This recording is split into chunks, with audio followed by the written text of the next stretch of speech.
اور اخوت پائی گئی،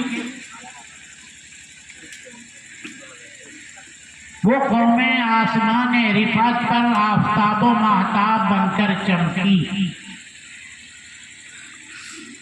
فتح و نصرت نے ان قوموں کا شاندار استقبال کیا اور عزت و سعادت نے ان قوموں کو اپنے آغوش محبت میں،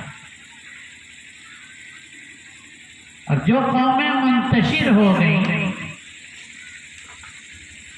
جن قوموں کی وحدت پارا پارا ہو گئی، جو قومیں باہمی اختلاف و انتشار اور فساد کا شکار ہو گئی، ایسی قومیں تباہی، ہلاکت و بربادی کے ساحل پر پہنچ گئی۔ ایسی قوموں کا نام و نشان نے صفحہ ہستی سے حرف غلط کی طرف مٹا دیا۔ تاریخ کے اوراق گواہ ہیں کہ خلافت عباسیہ ہو یا خلافت عثمانیہ، خلافت بنی امیہ ہو یا ان خلافتوں کی ذیلی عمارتیں، ان تمام کی تباہی و بربادی کی داستان المناک اسی باہمی نا اتفاقی اور ناچاقی کی ناپاک سیاہی سے لکھی ہے۔ اس باہمی ٹکراؤ اور تصادم کے نتیجے میں اسلام کا بڑھتا قافلہ رک گیا اور مجاہدین اسلام کے جو خون اعلاء کلمت اللہ، ملت کی سربلندی اور حدود اسلامی کی توسیع کے لیے بہہ رہے تھے، باہمی آویزش، باہمی ٹکراؤ اور آپس کے سر پھٹول نے اس وجہ سے اب وہ خون ایک دوسرے کو نیچا دکھانے اور ایک دوسرے کی پگڑی اچھالنے، ایک دوسرے پر تہمتیں لگانے میں وہ خون بہنے لگے، اور پھر اس کا جو انجام ہو سکتا تھا اسے تاریخی آنکھوں نے۔ میرے بھائیو، یہ آپسی پریم، محبت، اتحاد و قوت، دلوں کے تار کا جڑا رہنا، اپنے سینے میں محبت و قوت کے چراغ جلائے رکھنا، یہ اللہ کی بڑی نعمت ہے۔ خود رب العالمین نے اسے نعمت سے تعبیر کیا ہے۔ وَاذْكُرُوا نِعْمَةَ اللَّهِ عَلَيْكُمْ، یاد کرو اللہ کی اس نعمت کو، اس احسان کو، دنیا والوں یاد کرو جب تم آپس میں ایک دوسرے کے دشمن تھے۔ اللہ کے احسان کو یاد کرو، اللہ نے تمہارے اوپر احسان کرتے ہوئے تمہارے دلوں کے اندر الفت و محبت قائم کر دی، تمہارے دلوں کو آپس میں جوڑ دو۔ بنعمتہ اخوانا، اس احسان اور نعمت کے سبب لوگوں تم آپس میں بھائی بھائی بن گئے۔ دیکھا آپسی اتحاد، پریم،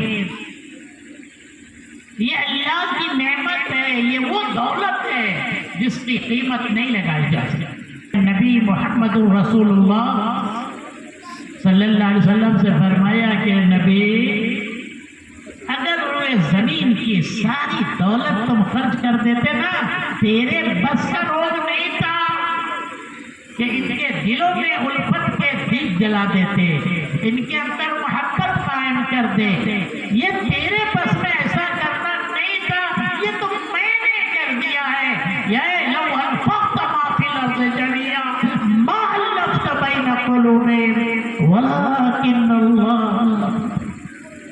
میرے بھائیو، اس کی عظمت اور اس کی اہمیت کو سمجھنے کے لیے کہ ہمارا اتفاق، ہماری یونٹی یہ کتنا اہم ہے۔ اللہ کے نبی صلی اللہ علیہ وسلم جب قبا پہنچے تو وہاں اپنے مسجد کی تعمیر کی تاکہ اپنے ساتھیوں کے دلوں کو پہلے اللہ سے جوڑ.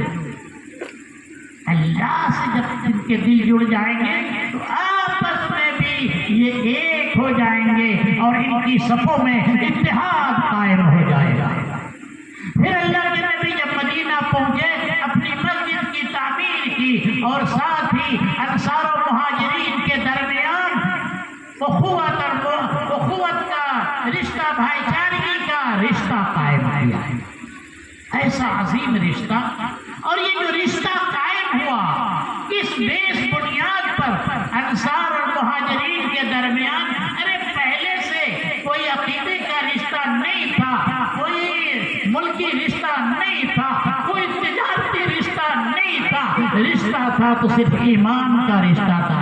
اس بنیاد پر جب مہاجرین نے اللہ کی خاطر اپنا سب کچھ لٹا دیا تو انصار مدینہ نے اپنے ان مہاجر بھائیوں کے لیے اپنے دلوں کے سارے دروازے کھول دیے.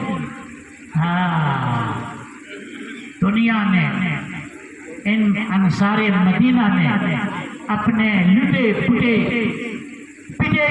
مہاجر بھائیوں کے ساتھ جس بے نظیر ایثار اور قربانی کا، جس محبت و اخوت کا مظاہرہ کیا، دنیا کی تاریخ محبت ایسی مثال نہیں پیش کر سکتی. والذین تبوؤا الدار والایمان من قبلہم یحبون من ہاجر الیہم ولا یجدون فی صدورہم حاجۃ مما اوتوا ویؤثرون علی انفسہم ولو کان بہم خصاصہ.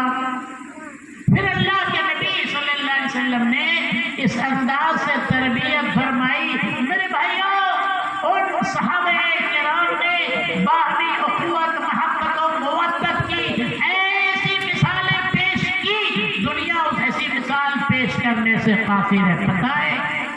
پتہ ہے ایک شخص اللہ کے نبی صلی اللہ علیہ وسلم کے پاس ہے، حضور بھوکا ہوں. آپ صلی اللہ علیہ وسلم نے بھیجا اپنی تمام بیویوں کے پاس، دیکھو گھر میں کچھ اس مہمان کے لیے کچھ ہے جانے والے کے. کلیجے پہ ہاتھ رکھ کے سنو. تمام بیویوں کی طرف سے ایک ہی آواز آ رہی، وہ نبی جسے اللہ نے سراج منیر بنا کر دیا، وہ نبی جس کی بعثت سے پورا عالم منور اور روشن ہوا، وہ نبی جس کے حجرے شریفہ میں نورانی فرشتوں کے سردار جبریل امین اترتے تھے. وہ جبریل امین جو وہ پیغام انسانوں کے نام لاتے تھے، جو سراپا نور ہے، قد جاءکم من اللہ نور و کتاب مبین. وہ نبی، اس نبی کا جس رات انتقال ہوا، وہ نبی جس رات دنیا سے جا رہا تھا، اس نبی کا وہ منور کمرہ تاریخ. اس گھر میں، اس کمرے میں چراغ جلانے کے لیے میرے بھائیوں وہ کیسے نبی تھے؟ ہمارے نبی اور سب کے نبی، پیارے نبی صلی اللہ علیہ وسلم، جس نے زمانے کو اور دنیا کو روشنی بخشی. اس نبی کا کمرہ وہ تاریخ ہے، اور چراغ جلانے کے لیے چراغ کا تیل پڑوسی سے قرض لایا گیا. تمام بیویوں کی طرف سے ایک ہی جواب، گھر میں پانی کے علاوہ کچھ نہیں. ایک صحابی کھڑے ہوئے، اللہ کے نبی اجازت دیجئے اس مہمان کی ضیافت کا شرف میں حاصل کروں. مہمان کا ہاتھ تھاما، گھر لے گئے، اور بیوی کو کہتے ہیں اکرمی ضیف رسول اللہ یکرمک اللہ، تیرے در پہ نبی کے مہمان آئے ہیں، ان کو رسپیکٹ دے گی نا، اللہ تیری تعظیم، تیری تکریم کرے. آپ کو پتا ہے میاں بیوی بھوکے رہے، بچوں کو بھوکا سلا دیا. ارے کیسی اخوت تھی، ارے کیسی محبت تھی، اندازہ لگاؤ. میرے بھائیوں، آج ہمارا پڑوسی بھوکا سو رہا ہے، آج یتیم بچہ در بدر کی ٹھوکریں کھا رہے، آج بیوائیں سسکیاں لے رہی ہے، آج نوجوان ہماری بیٹیاں ان کی جوانی کے پھول مرجھا رہے ہیں، آج بہت سارے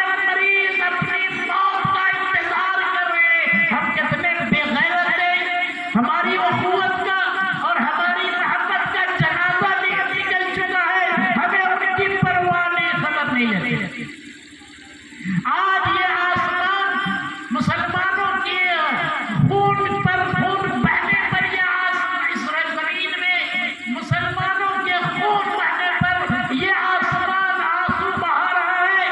آج لیبیا ٹوٹ گیا، آج عراق تباہ ہو گیا، آج فلسطین کی زمین مسلمانوں کے لاشوں سے بوجھل ہو رہی ہے۔ لیکن ہم نے کہاں تک ان حوادث سے سبق حاصل کرنے کی کوشش کی؟ میرے بھائی خود بھوکے رہ گئے وہ صحابہ، بچوں کو بھوکا سلاتے، لیکن اس مہمان کے بھوک پیٹ کی آگ صبح اللہ کے نبی نے فرمایا لقد عجب اللہ بصنیعکما، آپ دونوں نے میاں بیوی نے مل کر مہمانوں کی ضیافت جس انداز سے کیا نا، اللہ آپ لوگوں کا یہ انداز بڑا اچھا لگا۔ کیسی محبت تھی میرے بھائیوں صحابہ کرام کے درمیان کہ ایک شخص اپنے بھائی کے پاس بکری کا سیرا بھیجا تحفے میں، جب اس کے پاس وہ سر پہنچا وہ سر جھکا کر سونے لگا، فلان احوج الیہ منی، ہم کیسے کھا لیں، میرا فلاں بھائی وہ غریب ہے، وہ اس کا زیادہ مستحق ہے، وہ سیرا دوسرے کے پاس جاتا ہے، دوسرے نے تیسرے غریب بھائی کے پاس بھیجا، تیسرے نے چوتھے کے پاس بھیجا، میرے بھائیوں پھر وہ بکری کا سیرا اس آدمی کے پاس پہنچ گیا جس نے بھیجنا شروع کیا۔ میدان جنگ ہے، پیاس کی شدت سے زبان باہر آ رہی ہے، العطش العطش کی آواز نکل رہی ہے، اس وقت میں ایک ساقی پہنچتا ہے اور جب پانی کا گلاس پیش کرتا ہے اس شخص کے کان کی سماعتوں سے ایک دوسرے بھائی کے کرانے کی آواز سنائی دیتی ہے، پانی پیاس۔ کیسی غیرت تھی، کتنی محبت تھی میرے بھائیوں، یہ انداز۔ ضرورت اس بات کی ہے کہ ہم اپنے وحدت، ہم اپنی صفوں میں اتحاد پیدا کریں، اپنے اندر محبت پیدا کریں۔ میرے بھائیوں یہ اختلاف مذموم شے ہے، اور اللہ کے اسلام، دین اسلام نے ہماری جتنی عبادتیں ہیں اگر آپ غور کریں گے تو ان تمام عبادتوں کے اندر اخوت کی، وحدت کی، اجتماعیت کی اور یونٹی کی تعلیم جلوہ ہے۔ نماز کو جماعت کے ساتھ نماز، اور جماعت کے ساتھ اگر نماز ادا کرو گے 27 گنا ثواب، اس لیے کہ جماعت کے ساتھ اگر آپ نماز پڑھیں گے نا تو آپ کے اندر جمعیت، آپ کے اندر اتحاد قائم ہو جائے۔ دیکھتے نہیں ہیں چند لوگ جب ساتھ مسجد میں داخل ہوتے ہیں، ایک ساتھ نماز ادا کرتے ہیں، ان کا ایک گروپ ہو جاتا ہے، ان کی ایک الگ جماعت ہو جاتی ہے۔ جماعت کے ساتھ نماز یہ تمہارے اندر اجتماعیت پیدا کرے گی۔ یہ رمضان کے روزے، یہ شاہ ہو، یہ گدا ہو، ایک آواز پر آپ روزہ توڑتے بھی ہو اور ایک آواز پر آپ روزہ چھوڑتے بھی، ہاں رکھتے بھی۔ ایک امیر کی نگرانی میں اموال زکوٰۃ کی یہ تقسیم، اور اگر عالمی سطح پر میرے بھائیوں وحدت و اجتماعیت کی حسین تصویر دیکھنا چاہتے ہو تو ذرا حج کرنے مکہ چلے جائیں، قدم قدم پر آپ کو اتحاد اور اجتماعیت کی تعلیم نظر آئے گی۔ مقصد میں اتحاد، دنیا کے جس کونے سے جو انسان بھی منگا آتا ہے، سب کا ایک مقصد، سب کا ایک ہی پرپس ہوتا ہے، اور وہ مقصد ہوتا ہے زیارت بیت اللہ الحرام۔ لباس میں اتحاد، سب ایک طرح کا لباس چادر اور ازار پہنتے ہیں۔ اللہ کی پکار تلبیہ میں اتحاد، سب کا ایک نعرہ ہوتا ہے لبیک اللہم لبیک لبیک لا شریک لک لبیک ان الحمد والنعمت لک والملک لا شریک لک۔ ارکان حج کی ادائیگی میں ایک تو کم لوگ ہیں، زیادہ ڈسٹرب مت کریں، خاموشی سے بیٹھیے نا بھائی۔ اعمال حج کی ادائیگی میں اتحاد،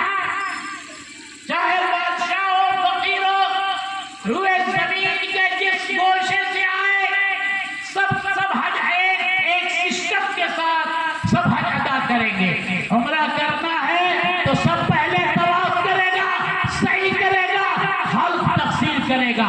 حج کرنا ہے سب کو منا جانا ہے، سب کو عرفات کا وقوف، سب کو مزدلفہ کا مبیت، سب کو رمی جمار، سب قربانی کریں گے، سب طواف افاضہ اور سب طواف وداع. حج کے تمام اعمال ایک سسٹم کے ساتھ سب کو انجام دینا ہے. یہ اتحاد کی میرے بھائیوں واضح تعلیم ہے. ہماری ساری عبادتیں ہمیں اتحاد کا درس دیتی ہے، لیکن ہم ہیں کہ ہمارے یہاں سب سے آسان اہل حدیثوں کے آئے الگ گروپ قائم کر لینا، الگ جماعت قائم کر لینا، الگ بیت المال قائم کر لینا، الگ مکتب کو کھول دینا. یہ سب سے آسان اگر کسی جماعت و جمعیت میں تو یہ اہل حدیث. یہ کہتے ہیں کہ اتفقنا علی اللہ نتفق. ارے بھائی ہم لوگ غیر مقلد اس بات پر متفق ہے کہ ہم کبھی متفق نہیں ہوں. یاد رکھیے گا میرے بھائی، یہ اختلاف مذموم شے ہے. جیسے ایک بکری اگر جماعت سے ریوڑ سے الگ ہو جاتی ہے تو ہر وقت خطرہ ہوتا ہے کہ کون بھیڑیا اس پر اٹیک کرے کھا جائے. ہر وقت وہ اکیلی بکری بھیڑیے کے نشانے پر ہوتی ہے، لیکن بکری اگر جماعت کے ساتھ بکریوں کے ریوڑ کے ساتھ ہوتی ہے اسے کوئی بھیڑیے کا کوئی خطرہ نہیں ہوتا. مجال نہیں کہ کوئی بھیڑیا اس بکری کو ٹیڑھی نگاہ سے دیکھے. اسی لیے اللہ کے نبی صلی اللہ علیہ وسلم اپنے خطبہ حج میں، حجۃ الوداع کے خطبے میں اللہ کے نبی سب سے پہلا جو پیغام جو درس اپنی امت کو دیا وہ اجتماعیت کا پیغام تھا، وہ اتحاد کا درس تھا. اللہ کے نبی اپنے خطبے کا آغاز ایک ایسے جملے سے فرما رہے ہیں جسے سن کر صحابہ کرام کے دل دہل اٹھے. یا ایھا الناس اسمعوا قولی لعلی لا القاکم بعد عامی ھذا. اس کے بعد آپ نے فرمایا ان دماءکم واموالکم واعراضکم حرام علیکم کحرمت یومکم ھذا فی بلدکم ھذا فی شہرکم ھذا. میرے بھائیوں جس طرح تمہارے نزدیک آج کا یہ دن، یہ مہینہ اور یہ شہر قابل احترام ہے، یاد رکھنا تم آپس میں تمہارے بھائی کی جان و مال اور عزت و آبرو اسی طرح قابل احترام ہے. اللہ کے نبی صلی اللہ علیہ وسلم نے اس محسن انسانیت نے اپنی امت کو اتحاد کے ساتھ زندہ زندگی گزارنے کی تلقین کرتے ہوئے فرمایا الا لا ترجعوا بعدی کفارا یضرب بعضکم رقاب بعض. سنو میری امت کے لوگوں، میرے بعد تم کافر نہ بن جانا، یعنی تمہاری اتحاد کے آبگینے چکنا چور نہ ہو جائے، میرے بعد تم منتشر نہ ہو جانا اس طرح کہ تم آپس ہی میں ایک دوسرے کی گردنیں کاٹنے لگو. اللہ کے نبی ہمارے باہمی اتحاد باہمی کے لیے ایک بہترین نسخہ ہمیں دیا. کاش ہم مسلمان اس نسخہ محمدی اور اس نسخہ نبوی پر عمل پیرا ہوتے نا، اللہ کی قسم اس امت میں اتحاد و اتفاق کا ایسا مضبوط محل تعمیر ہو جاتا، اتنا مضبوط قلعہ اور اتحاد کی ایسی حسین عمارت قائم ہو جاتی کہ یہود و نصارہ اور باطل فرقے کے محلوں سے اٹھنے والا طوفان اسے متزلزل نہیں کر سکتا. اللہ کے نبی نے اس امت کو جو نسخہ دیا وہ نسخہ یہ تھا لن تزلوا ترکت فیکم امرین لن تزلوا ما ان تمسکتم بہما کتاب اللہ و سنتی. کبھی بھٹکو گے نہیں، یہاں وہاں بواؤ گے نہیں، گھومو گے نہیں، گمراہ نہیں ہوں گے اگر کتاب و سنت کو مضبوطی سے تھامے رہو گے. اور یہی نعرہ اور یہی نسخہ اور یہی مشورہ امام مالک رحمۃ اللہ علیہ کا فرماتے ہیں لن یصلح آخر هذه الامہ الا بما صلوا به اول وقت، جب تک یہ امت قرآن و سنت پر عمل کرتی رہے گی اس وقت تک یہ ہر قسم کے فساد، ہر قسم کے اختلاف اور ہر قسم کے بگاڑ سے یہ امت محفوظ رہے گی۔ امام مالک رحمۃ اللہ علیہ نے ہمیں یہی پیغام دیا کہ سنو لوگو، انما انا بشر اخطی و اصیب، فاذا قلت بشیء من رائی فان وافق الکتاب والسنہ فخذوه وان لم يوافق الکتاب والسنہ فاتركوه۔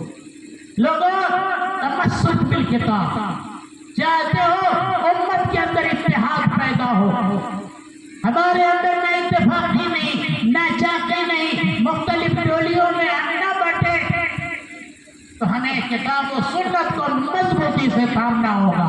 اگر یہ امت احادیث صحیحہ پر عمل کرنے لگ جائے، اگر یہ امت ضعیف اور موضوع روایتوں کو چھوڑ دے، اگر یہ امت یہ خواب، یہ منامات، یہ کرامات، یہ بے سر پیر کے قصے، یہ بے بنیاد باتیں، یہ مشاہدات، ان سب چیزوں کو اگر طلاق دے دے، صحیح حدیث پر عمل کرنے لگے، تو یاد رکھنا جیسا کہ میں نے بتایا کہ اس امت کے اندر اتحاد کا ایک ایسا مضبوط لال قلعہ تعمیر ہوگا جسے دنیا کی طاقت نہیں ہے۔ یہ حضرت امام شافعی رحمۃ اللہ علیہ آپ کو جو درس دے رہے ہیں اہل حدیث ہو تو صرف مسجد میں مت، اہل حدیث ہونے کا مطلب صرف یہ نہیں ہے کہ صرف آپ رفع الیدین عرابین بھیجا کرو۔ سب سے زیادہ اگر کسی بستی میں اگر دیکھو کہ یہاں دو مکتب ہے، دو بیت المال ہے، دو پارٹی ہے، دو امام ہے، تو سمجھ جاؤ یہ بستی اہل حدیثوں کی ہے۔ ان کے اندر اتحاد کی، ان کے اندر یکجہتی کی، اور ان کے اندر اخوت و محبت کی بڑی کمی ہے۔ ہمیں اپنا جائزہ لینا چاہیے۔ علماء کرام مختلف جمعیات کے یہاں بیٹھے ہیں، انہیں اپنا 100 بار محاسبہ کرنا چاہیے کہ پہلے ہم علماء میں اتحاد پیدا ہو۔ اگر عوام ہماری کسی انداز و ادا سے عوام برگشتہ ہو رہی ہے تو ہمیں 1000 بار اس کا محاسبہ کرنا چاہیے کہ عوام اور ہم علماء کے درمیان اتحاد ہونا چاہیے۔ ہم علماء کو یہ سوچنا چاہیے کہ ہم اپنی 2 آنکھوں سے دیکھتے ہیں لیکن دنیا کی ہزاروں آنکھیں ہمیں دیکھ رہی ہیں۔ میرے بھائیوں، امام شافعی رحمۃ اللہ علیہ نے یہی پیغام دیا تھا کہ اذا صح الحدیث فهو مذہبی، صحیح حدیث پر چلتے رہو، متحد رہو گے۔ یہ امام احمد بن حنبل کا مشہور جملہ ہے، لا تقلدنی ولا تقلد مالک ولا الشافعی ولا الثوری ولا الاوزاعی وخذ الاحکام من حیث وقت۔ تقلید کسی کی مت کرنا جہاں سے ان لوگوں نے مسائل لیے ہیں، احکام استنباط کیے ہیں، اسی کتاب و سنت کی اتباع کرنا۔ تمام ائمہ کرام نے یہ بات رکھی کہ یہ میری رائے ہے، یہ میرا اجتہاد ہے، یہ میرا قول ہے، سنو۔ اگر کوئی میری بات اللہ کے قرآن کریم کی آیت سے، نبی کے فرمان سے، صحابہ کے آثار سے میری کوئی بات ٹکراتی ہے تو میری بات کو دیوار پر مارنا۔